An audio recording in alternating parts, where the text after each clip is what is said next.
Peace, brothers and sisters in humanity. I hope you guys are well. Anyway, today I came to ask a legitimate question, a simple question. It should have a really simple answer. Why do we wash our dead and then clean them and then put them back in the dirt? Simple question. I want to hear this guy first, right? Because obviously I asked this question to Arabs, to French, to English speakers. Why? I couldn't find the answer why. I mean, it's a simple question. Anyone should ask it, innit? Why? You think there's a video here tells you why? Why? What's the reason? You understand? But I know the reason, but let's listen to this guy first. Sheikh Bilal says, after a person dies and before he's buried, of course we take him to his house, we strip him of his clothes, we wash him, we clean him, we shroud him, then we take him to the masjid, then we carry him to the graveyard. Through this process, does he feel? So he knows that we're stripping him off, that we're washing him, the water is cold, is hot. Does he hear what we say when he shroud him? We have no evidence to prove that. On the contrary, the evidences that we have state that a deceased or a corpse does not hear a thing after it dies until those who took it to its burial place leave the cemetery.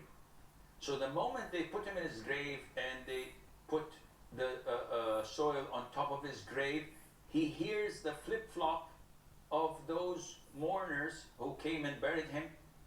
You can tell they just follow, look, you can tell they just follow old stories because they still talk about flip-flops. So if we're not hearing flip-flops, if you're not wearing flip-flops, you don't go to...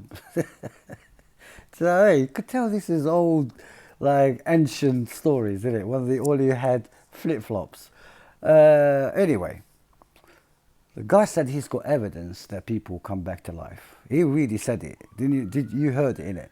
They have evidence that when the people that leave the cemetery, the person inside the grave will come back to life. He just said he's got evidence.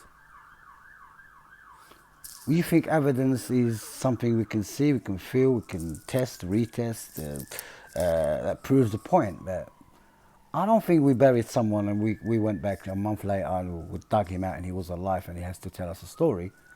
I really don't. No one comes back from death, right? No one comes back from a true death, okay?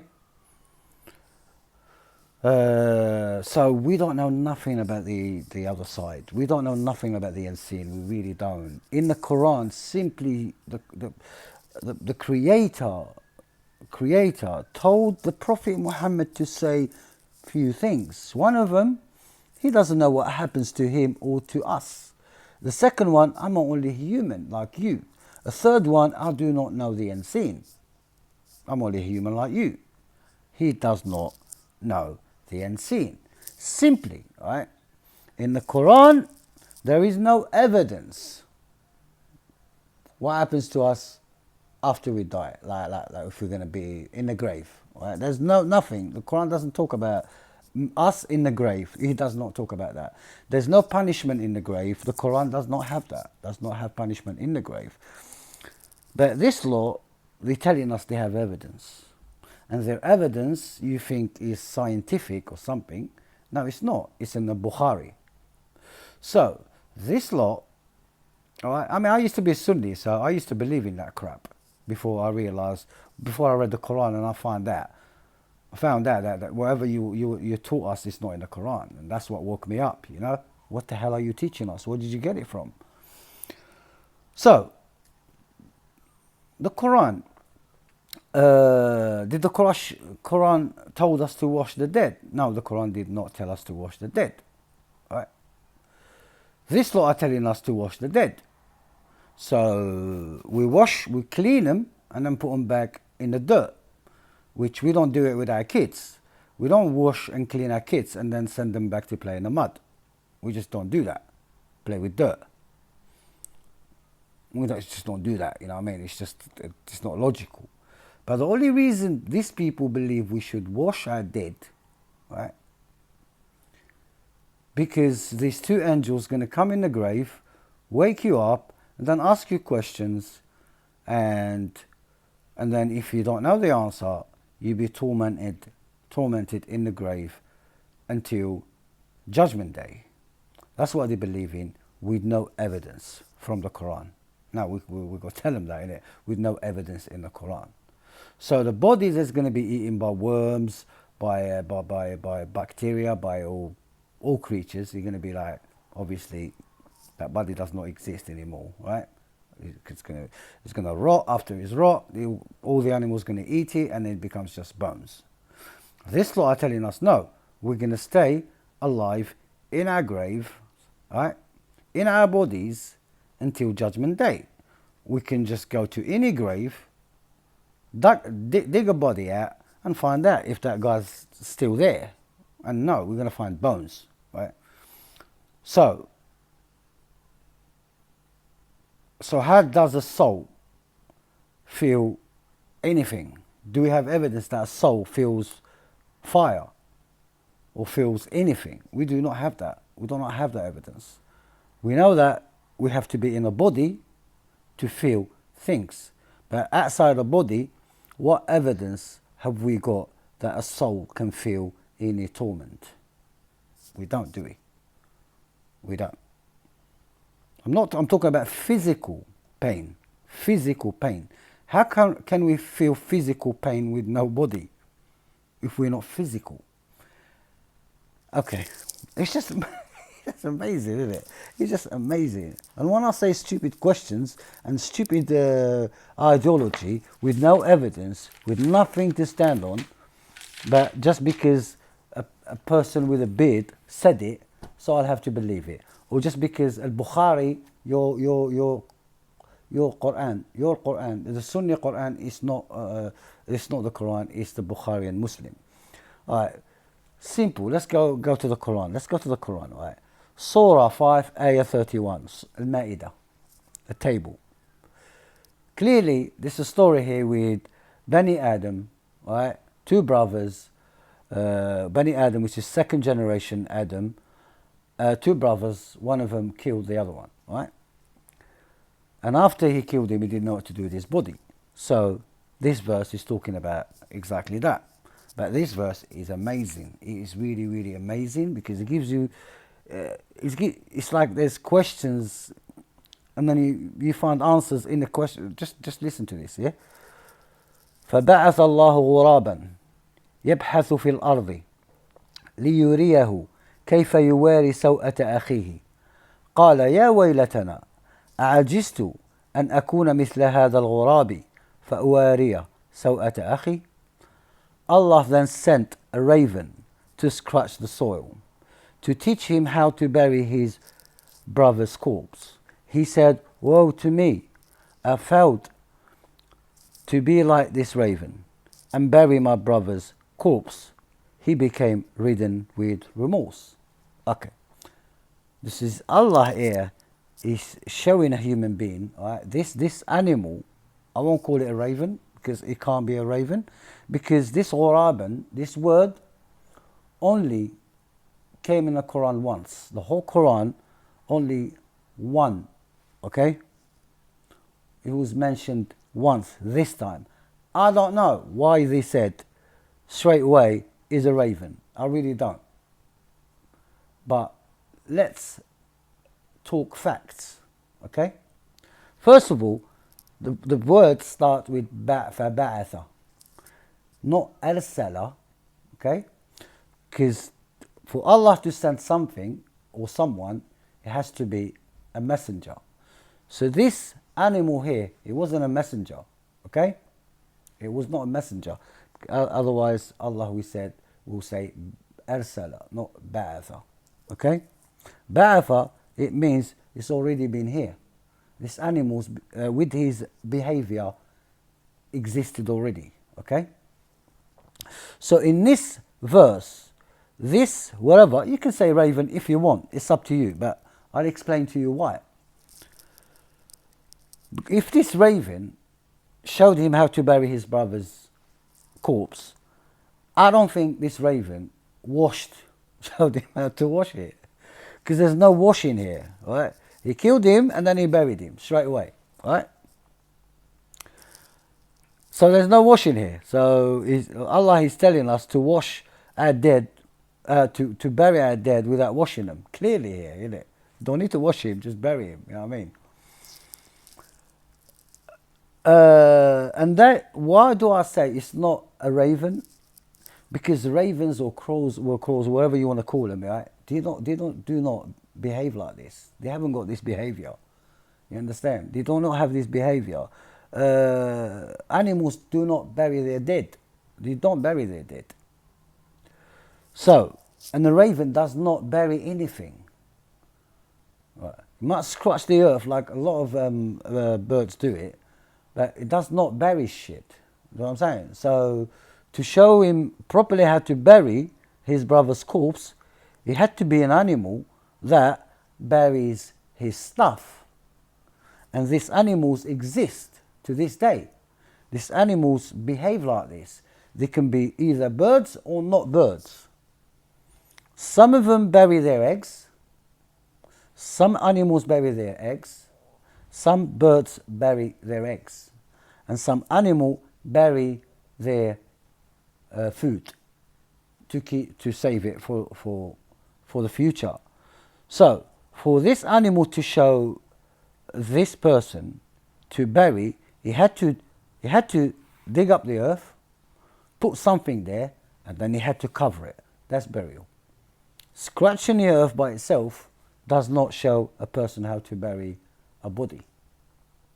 So that's why I said this, whatever you call raven here, that's not raven's behavior.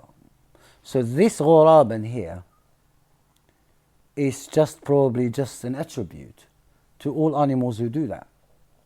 Or it could be a name of an animal, but this animal had to have a certain behavior to show a human being how to bury, or to get his attention. No, obviously, he's not showing him. He didn't come to talk to him, did he? Hey, listen, no. He was actually doing it, and then this person noticed him and saw what he was doing, and then he done the same thing. This is what the verse is telling me. I mean, you can say it's a bird, you can say it's a crow, you can say that some things are missing here. You know what I'm saying? A crow doesn't, ravens and crows and all that do have they perform like a ceremony, like a funeral ceremony. They do. I'm not saying that. I mean, I did research on birds' behavior for years. See, so I did study animals' behavior. I'm interested in that. I really am interested because it's part of the Quran itself. So I could be wrong, but that's not gonna cause me to not become a Muslim here. Do you know what I mean? This is not part of the deen, right? This is just, I can understand from this, an animal showed a human being how to bury the dead. Simple. We know how to bury our dead now. We learn from this to bury our dead. That's simple. I'm not telling you now we shouldn't bury our dead. We should be, because it's not healthy. And we don't want to see our dead on top of the earth, do we? Or going past them there, or hang them or something. So we have to hide them because we don't want to see them. That's human behavior. Do you understand? And the second thing is, right? The second thing, when you question this verse, a lot of people look at this story, but they forget there's something here hidden here. How come this is Bani Adam? So it had to be a second generation, right? It had to be a second generation, Adam, right? A human, second generation. So these people here, they never seen a dead body. None of them died there in that village, wherever they lived in. Do you know what I mean? It makes you ask these questions, isn't it? When you say Bani Adam, it's either a first generation or second generation, or could be a third generation. Do you know what I mean? From Adam. Yeah? So it doesn't actually tell you exactly when. This is not his kids. Like people say Qabil and what's his name? They give them names, innit? Oh, I forgot their names. Yeah, Qabil and Habil, isn't it? Yeah? I don't know where you come with these names from. What makes you think this is actually literally Adam is one person and this is his kids, like his proper kids? I don't get that. I really don't get the story where you got the names from, or the name Hawa. Hawa. Would you come up with that? Hawa. That's not in the Quran. That's from, you picked it up from other religions, organized religions. These names don't exist. No Qabil and Habil. No. Hawa. Who's Hawa? I mean, where'd you get that name from? Do you know what I mean? It doesn't exist. So you getting stories from past people, don't know, the Jews or whatever, and you taking them, giving them, like, I don't know, giving them the twist and put them in Islam, which is, they don't exist in Islam. Why are you trying to force things in it? That's why I call it stupid. This guy said, literally, he said it, didn't he? We have evidence. Then when we leave the cemetery, the dead come back alive. He just said it. Okay. And where did he get it from? It's from the hadith. The hadith, they attribute to the Prophet Muhammad, and in the Quran himself, he said he doesn't know the unseen. You see what I'm saying? See what I'm talking about, man? See what I'm talking about? I don't know. I really don't. No, just be logic. You just have sense. It just makes sense. Does not make sense. The Quran says one thing and the Hadith says other things. So who do I believe now? Who do I follow now? Who do I follow? Who's right? It has to be, one of you has to be right and the other one has to be wrong. Do you know? It has to be. So you either the Quran is wrong, right, or the Hadith is wrong. You can't be both wrong or both right. Do you know what I mean? You can't be. So I either follow you guys, follow your Hadiths, right, and ignore the Quran, or just follow the Quran. I haven't got a choice. I do not have a choice here, because the Prophet in the Quran, he says he does not know the unseen. But you in your Hadith said he does know the unseen. So that's why you have the evidence. That's your evidence, isn't it? That's what he's talking about. So one of you is wrong, one of you is right. So the Creator's book, the Quran, right, is saying one thing, but your Hadith is saying another thing. So do I follow you now and forget about the created message, like the Sunni cult? That's a Sunni cult. Or do I now say, no, I trust in my Creator, this is the truth, and I just follow this truth? Because the Hadith are contradicting the Quran. Simple. And that's Sunnism. It's not Islam. Unfortunately, you really can't call yourself a Muslim. You really can't. Because that's not Islam. Islam is to believe in the Quran only. There's no other Islam. There's no other. There's Sunnism, there's Shiism. I'm not saying you're going to hell or heaven or whatever, or you're going to be tormented. Or, no. It's not up to me. I didn't create you, man. I didn't create you. I ain't going to say anything about that. I'm not going to call you a kuffar. I don't call you nothing. I just call you Sunnis. That's the best way to call you, Sunnis. But you're so far from the Quran, it's unbelievable. That's unbelievable. But the thing is, you can't even take a little bit of time and read the Quran how it's supposed to be read. You rather follow people. You just rather follow people blindly, and you try and come and argue with me. You can't argue with me. You can't argue with the Quran. You have to understand that. You cannot argue with the Quran. If the Quran says one thing, you can't argue, right, with it. If the Quran says the Prophet does not know the unseen, you can't bring in Hadith and argue with the Quran. Are you mad? And that's all I'm doing. I'm quoting verses from the Quran. I'm not I'm not putting my opinion in this. No. The Prophet clearly said, I do not know the unseen. You know that verse. But you guys do. The Quran didn't tell us to wash our dead, get them naked and wash them, and I don't know, do all this to them. And the Christians get them to wear a suit and a tie, and they keep their jewellery on them, while someone else can actually benefit from that. No, they're dead. Do you know what I'm saying? You see where this look's coming from?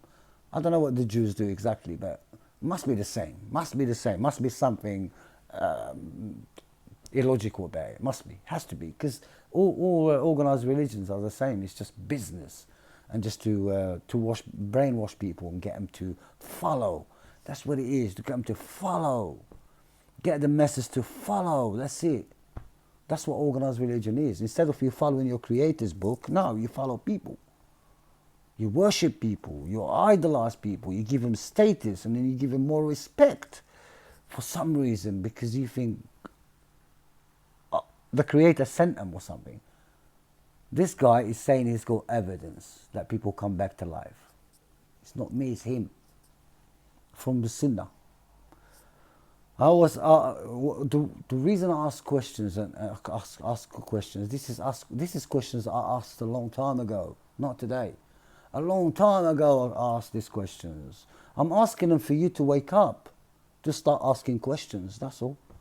Because that's what the Quran tells you. That's what the story of Abraham started with. The whole deen started with Abraham, right?